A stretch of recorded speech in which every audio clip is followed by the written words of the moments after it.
શું તમે 18 વર્ષના થયા?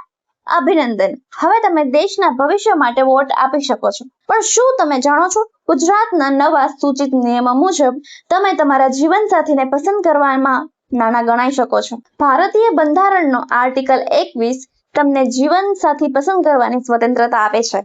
છતાં વાલીના મંજૂરીના નવા નિયમે ચર્ચા જગાવી છે મિત્રો. પણ સવાલ એ છે કે શું 18 વર્ષનો યુવાન દેશ ચલાવનારને પસંદ કરી શકે છે તો પોતાના જીવનસાથીને પસંદ કરવામાં પરિપક્વ નથી? તમે 18 વર્ષે વોટ આપી શકો તો લગ્ન માટે 21 વર્ષ કેમ? એડવોકેટ સુરત સોની કહે છે, વોટિંગ અને મેરેજ અલગ કાયદા હેઠળ આવે છે. ચાઇલ્ડ મેરેજ એક્ટ એજ ફિક્સ કરે છે, જ્યારે આર્ટિકલ 21 તમને ચોઇસનો હક આપે છે મિત્રો.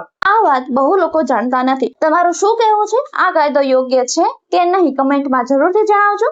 તો ચાલો, આવી જ માહિતી મેળવવા માટે અમને ફોલો કરતા ભૂલતા નહીં. મળીએ છીએ નેક્સ્ટ વિડીયોમાં. Thanks for watching friends.